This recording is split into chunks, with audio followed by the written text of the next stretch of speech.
Hello guys, welcome to my YouTube channel. কেমন আছো তোমরা? এখন আমরা কথা বলবো হচ্ছে একটা সিনেমার পোস্টার রিয়াকশন নিয়ে, যেটা একটা ফার্স্ট লুক পোস্টার ছাড়া হয়েছে। তার পাশাপাশি ইন্ডিয়ান সিনেমার অনেকগুলো আপডেটস নিয়ে চলো ভিডিওটা শুরু করা যাক। সব থেকে প্রথম যদি পোস্টারটা নিয়ে কথা বলি, সেটা হচ্ছে দেবদার upcoming most anticipated cinema, directed by Srijit Mukherjee. সিনেমাটির নাম হলো টেক্কা। এতে রুক্মিণী মৈত্র আছে। তো এই সিনেমা থেকে রুক্মিণী মৈত্রের ক্যারেক্টারের একটা ফার্স্ট লুক পোস্টার ছাড়া হয়েছে, যে ক্যারেক্টারটার নাম হচ্ছে কে। কারণ এখানে আমরা জানি যে একটা তাসের একটা ব্যাপার আছে, ঠিক আছে? তো সব ক্যারেক্টারের পেছনেই এই তাসের ওই কার্ডটা থাকবে। তো টেক্কা যেহেতু এই ফিল্মটার নাম, তাই জন্য ওই মানে এটা করা হয়েছে। তো এখানে রুক্মিণী মৈত্র ক্যারেক্টারটার নাম দেওয়া হয়েছে কে, এবং সে এখানে একটা পুলিশ অফিসার। এবং তার যে লুকটা, সেটা আমার বেশ ভালো লেগেছে। এবং রুক্মিণী আমি দেখছি দিনকে দিন সে কিন্তু ভেরিয়েশন আনছে, এবং সে কিন্তু অনেক কিছু ট্রাই করছে, এবং তার পারফরমেন্সের মধ্যেও অনেকটা মানে লেভেল আপ হচ্ছে। আমরা দেখতে পাচ্ছি যে প্রত্যেকটা সিনেমায় আলাদা আলাদা করার কিছু ট্রাই করছে।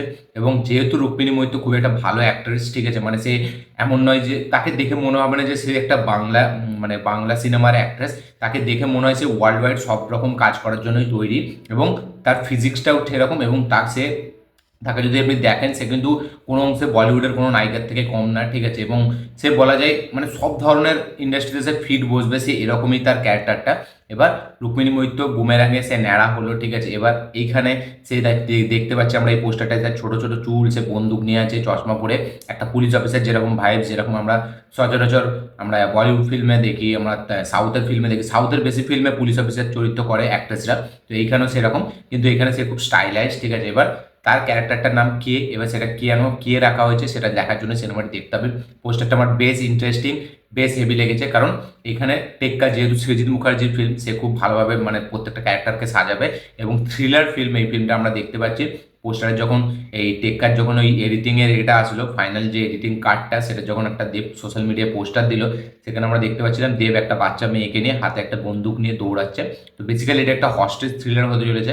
তো দেখা যাক সেটা কিরকম হয়। কিন্তু এই পোস্টারটা আমার বেসিক্যালি রুক্মিণী মৈত্রকে খুব ভালো লেগেছে, এবং সে চ্যালেঞ্জেস নিচ্ছে। এবং আমার মনে হয় বাংলা মানে এই ইন্ডাস্ট্রিতে যদি কোনো একটা অ্যাক্ট্রেস থাকে যে পরবর্তীকালে কিনা একটা বিশাল নাম জেনারেট করতে পারে, সেটা হচ্ছে রুক্মিণী মৈত্র। এবং রুক্মিণী মৈত্র কিন্তু খুবই ভালো সে কাজ করছে, এবং আমার তাকে কিন্তু খুব বরাবর মানে প্রথম থেকেই তার কাজ খুব ভালো লাগে।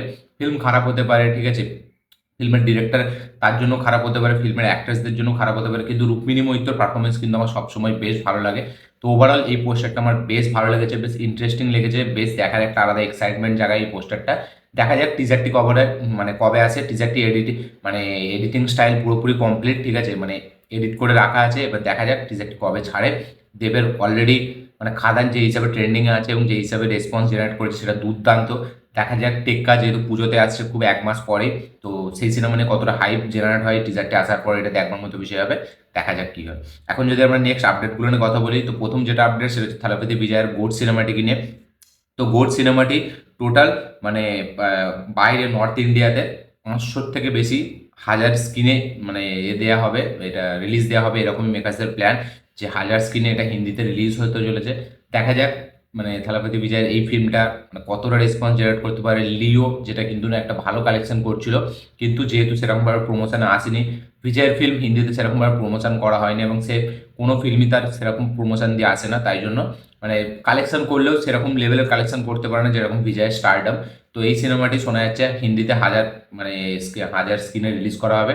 দেখা যাক সেটা হিন্দি ভার্সনে কতটা কি কালেক্ট করতে পারে। আজকে নেক্সট যেটা আপডেট সেটা হচ্ছে কুলি সিনেমাটিকে নিয়ে। তো কুলি সিনেমাটার উপেন্দ্রা থাকবে, এটা আমরা সকলেই জানতাম যে তাকে অফিসিয়ালভাবে অনবোর্ডে আনা হয়েছিল। তো এখানে ক্যারেক্টারের সবকটা এক একটা নাম চলে এসছে। শ্রুতি হাসানের এসছে, সত্যরাজের এসছে, আমাদের ওই মালায়ালাম অ্যাক্টারটার এসছে, ঠিক আছে। তারপরে এখানে আমাদের ফাইনালি উপেন্দার যে ক্যারেক্টারের নাম সেটাও চলে এসছে। উপেন্দারের ক্যারেক্টারটার নাম হতে চলেছে কালিশা। ইয়েস, কালিশা তার নাম হতে চলেছে উপেন্দ্রার, এবং সেই এখানে অ্যান্টাগনিস্ট। এবং একটা জিনিস লক্ষ্য করার ব্যাপার আছে, দেখুন সবার হাতে যারা এই অ্যান্টাগনিস্ট সবার হাতে ওই একটা ওই যে শিক হয় না, যাতে মাংস টাঙিয়ে রাখে, ঠিক সেরকম একটা করে আছে। তো এটা কেন আছে, এটার হয়তো একটা আলাদা মানে কোনো একটা এই যে ভিলেজ যারা তাদের একটা মানে সিগনেচার স্টাইল বা তাদের একটা চিহ্ন এখানে বলা যায়। যেমন লিওর বাঘ আছে, আমাদের মানে লোকেশ কানাগড়ার ফিল্মে, তেমন রোলেক্সের ওই বিচ্ছুটা আছে। তো সবার এক একটা আছে। তো দেখা যাক এটা কি আলাদা সিম্বল, মানে একটা কি গ্রুপের কোনো চিহ্ন নাকি, এটাই দেখবার মতো বিষয় হবে। তো উপেন্দার এখানে ক্যারেক্টার নাম হতে চলেছে কালিশা। আজকের নেক্সট যেটা আপডেট সেটা হচ্ছে মানে ভুবন বাম, যে হচ্ছে এখানে ইউটিউবার বিশাল পপুলার, তো তার যে তাজা খবর সিজন 2 আসবে, যেটা আমি আগের আপডেট ভিডিওতেই বলেছি। তো সেই মানে সিজন 2টা আসতে চলেছে 27শে সেপ্টেম্বর। ইয়েস, এটা অফিসিয়ালভাবে কনফার্ম হয়ে গেছে যে এই সিরিজটা 27শে সেপ্টেম্বর আসছে। দেখা যাক তাজা খবর 1-এর মতো তাজা খবর 2 কতটা পপুলার হয়, এটাই দেখবার মতো বিষয় হবে। দেখা যাক কি হয়। আজকে নেক্সট যেটা আপডেট সেটা হচ্ছে সনম তেরি কসম বলে একটা হিন্দিতে ফিল্ম এসেছিল, যে ফিল্মটা কিনা খুব একটা রোমান্টিক ফিল্ম এবং খুবই একটা হেভি ফিল্ম। সেটা বিশাল পপুলার হয়েছিল, হয়তো থিয়েটারে অতটা লোক দেখেনি, কিন্তু যখন পরে টিভিতে এসছে, সোশ্যাল মিডিয়ায় এসছে, তখন কিন্তু এই ফিল্মটা নিয়ে বিশাল মানে একটা হাইপ জেনারেট হয়েছিল।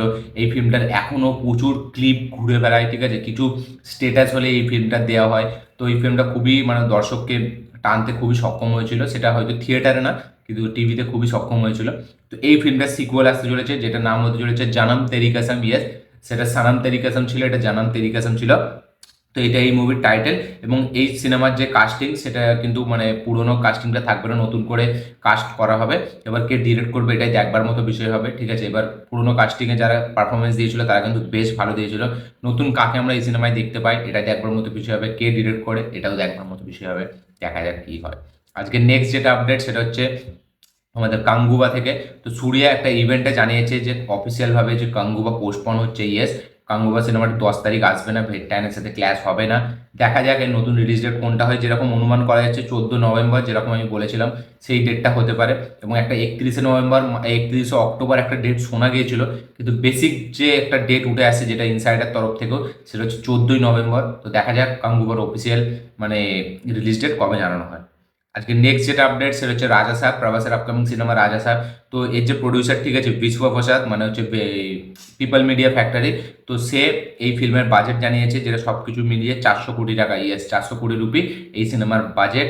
তো বোঝা যাচ্ছে প্রভাস যেহেতু আছে, সেই সিনেমার বাজেট তো 200 কোটির নিচে কোনোদিন নামবে না।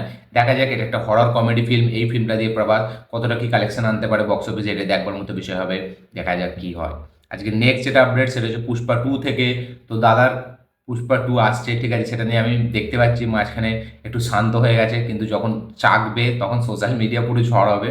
তো পুষ্পা 2 এর ডিজিটাল রাইটস নেটফ্লিক্স কিনে নিয়েছে 270 কোটি টাকায়, সেটা সব ভাষাতে। ইয়েস, ডিজিটাল রাইটস 270 কোটি টাকায় বিক্রি হয়েছে, সব ল্যাঙ্গুয়েজের যে রাইটস সেটা, এটা নেটফ্লিক্সে আমরা দেখতে পাবো পুষ্পা 2 পরে।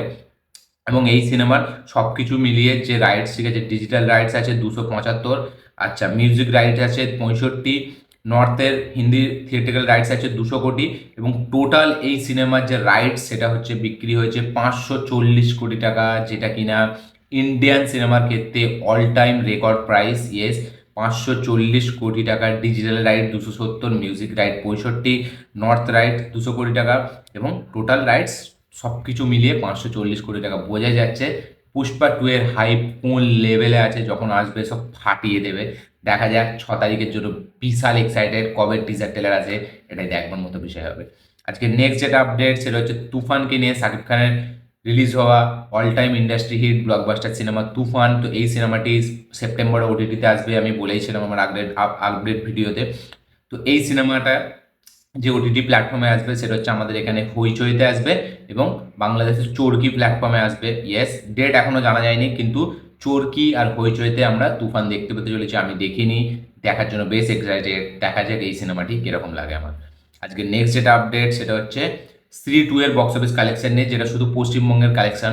তো স্ত্রী 2 টোটাল এই ফিল্মটা কালেকশন করেছে নিজের 15 দিনে 22 কোটি টাকা আমাদের পশ্চিমবঙ্গ থেকে। ইয়েস, এই পশ্চিমবঙ্গের এখন যা অবস্থা সেই হিসাবে যদি একটা বাংলা ফিল্মও মানে 2 কোটির কালেকশানও আনে, সেটাও মানে বিশাল চমকে দেওয়ার মতো ব্যাপার। কারণ এখন যা অবস্থা, এমনিতেই বাংলা সিনেমা অতটা পারফর্ম করে না আমাদের এখানে ওয়েস্ট বেঙ্গলে।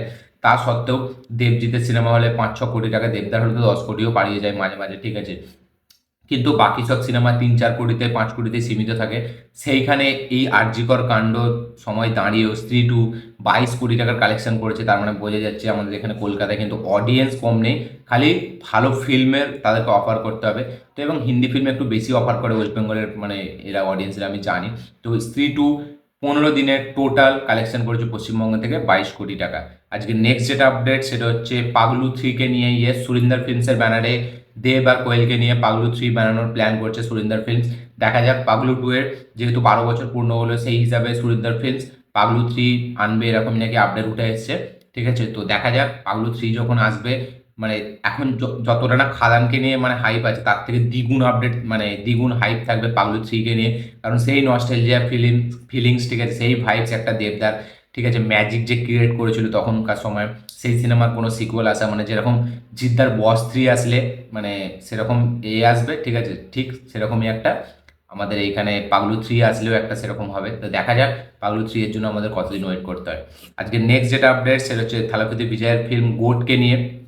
তো গোট সিনেমাটির যে বাজেট সেটা 400 কোটি টাকা, আমরা সকলেই জানি। তো এর মধ্যে 200 কোটি টাকা শুধু থালাপতি বিজয় নিয়েছে। ইয়েস, বিজয় এই সিনেমার জন্য 200 কোটি টাকা ফিস নিয়েছে, যেটা কিনা এই ফিল্মের হাফ বাজেট মানে 50%।